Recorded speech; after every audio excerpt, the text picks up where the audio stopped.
Bonjour à toutes et tous et bienvenue sur notre chaîne Les Ateliers Agroécologiques de Marie et Claire.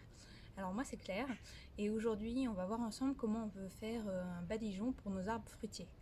Donc en sachant qu'ici on est dans les Alpes-Maritimes sur la Côte d'Azur, donc c'est une recette de badigeon que j'ai mis au point depuis à peu près 4 ans, qui fonctionne bien.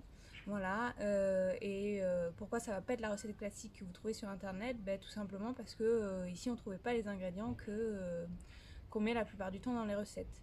Donc la plupart du temps les recettes que vous allez trouver sur internet sont faites à base de bouse de vache et d'argile. Alors ici nous, sur la Côte d'Azur, on n'a pas de vache, voilà. Donc il fallait bien trouver un ingrédient pour remplacer la bouse de vache. Et après plusieurs essais, donc des choses qui fonctionnent bien, ça va être de se servir de compost ou de lombricompost, mais tamisé très finement. Donc ça va être le premier ingrédient qu'on va préparer tout de suite maintenant. Allez, c'est parti. Donc moi je suis allée chercher du compost dans le composteur et ce qu'on va faire ensemble maintenant c'est qu'on va le tamiser. Donc c'est simple en fait. J'ai un tamis à maille très fine et je vais passer le compost à l'intérieur. Donc on fait ça avec du bon compost que vous faites vous, hein, c'est mieux. N'achetez pas du compost en sac parce qu'il est stérilisé, du coup tous les micro-organismes à l'intérieur ils y sont plus, c'est dommage. Donc pour vous montrer un petit peu, une fois que c'est tamisé, donc vous voyez on a une poudre très fine, un peu comme du terreau, et cette poudre là on va pouvoir s'en servir et la mélanger avec le deuxième ingrédient principal qui est de l'argile, mais pas n'importe quelle argile.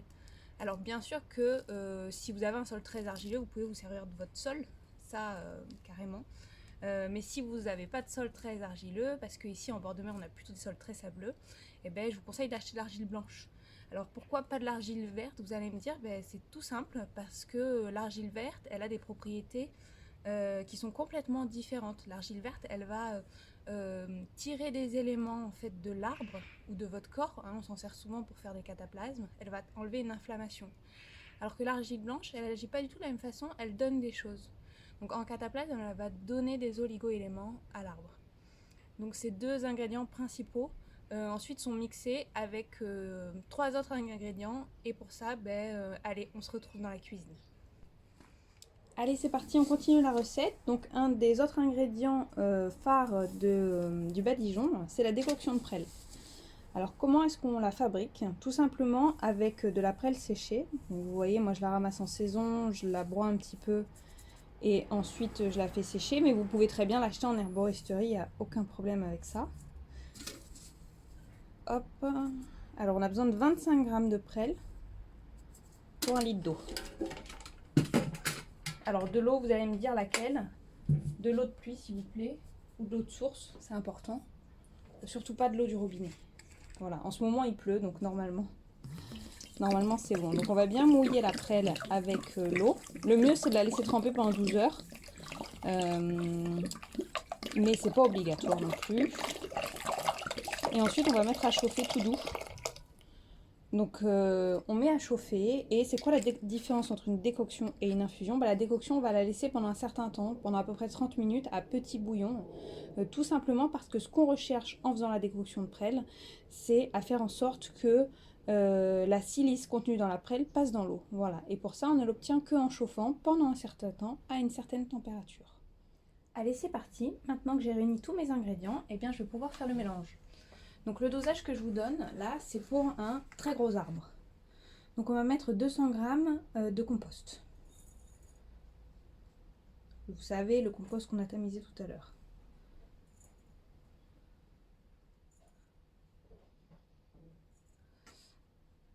On pèse bien les ingrédients, hein, c'est important. Et on va faire ça dans un saladier en verre. Une fois que j'ai mes 200 g de compost, je vais y ajouter 200 g d'argile.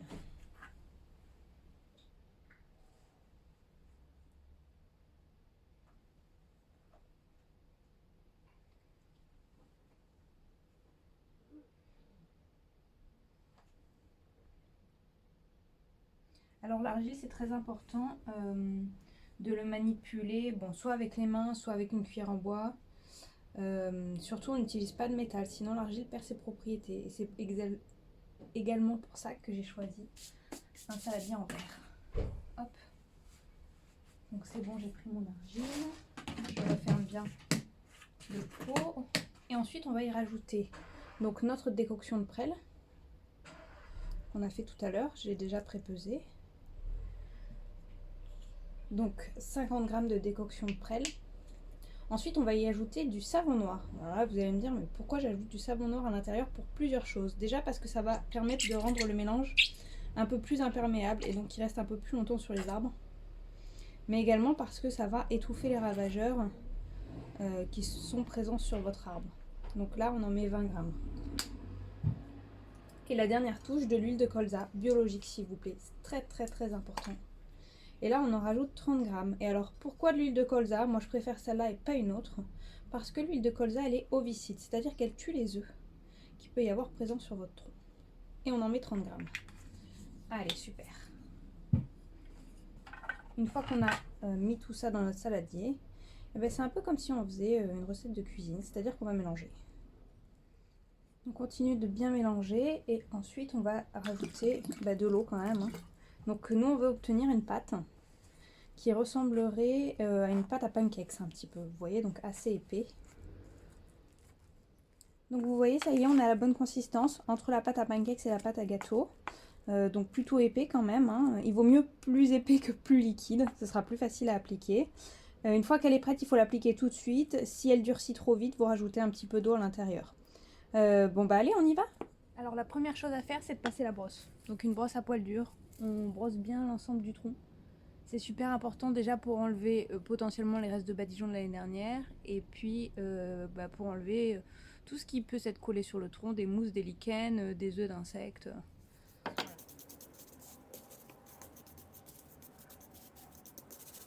Donc une fois qu'on a fait ça et qu'on a pris son pinceau, on trempe dedans et puis on applique. C'est de la peinture en fait. Voilà. Pas besoin d'être artistique, juste d'être bienveillant envers son arbre. Et de vraiment bien le badigeonner dans son ensemble. Donc on fait tous les côtés, hein, devant, derrière.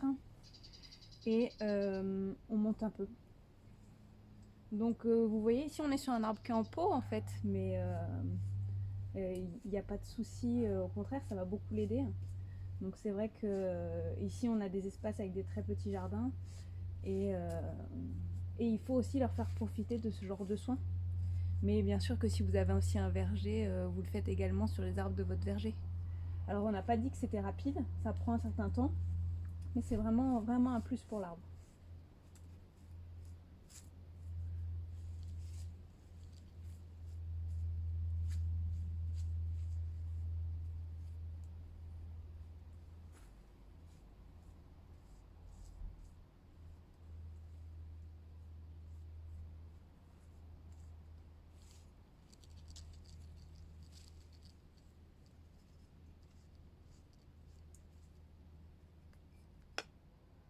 Et voilà, je vais finir l'autre côté bien sûr. Et puis il aura revêtu son habit d'hiver. J'espère que cette vidéo sur le badigeon vous aura plu et que du coup il n'a plus de secret pour vous. Donc je vous rappelle les ingrédients et les dosages. Donc 200 g d'argile, 200 g de compost tamisé, 50 g de décoction de prêle, 20 g de savon noir et 30 g d'huile de colza. Et de l'eau de pluie bien sûr pour faire le mélange. Voilà, je vous invite à le faire rapidement, donc avant février, si possible dans une période où il ne pleut pas, pour pas qu'il s'en aille trop rapidement. Il faudrait au moins qu'il sèche pendant 3 jours pour que du coup il puisse résister aux fortes pluies et cela pendant 6 mois. Voilà, un bon badigeon pour que vos arbres fruitiers ils soient en forme pour l'année à venir. Merci d'avoir écouté cette vidéo, je vous invite à mettre un j'aime et à vous abonner à la page, voilà, et puis on reviendra très rapidement pour d'autres vidéos sur les ateliers agroécologiques de Marie et Claire. Allez, bye bye!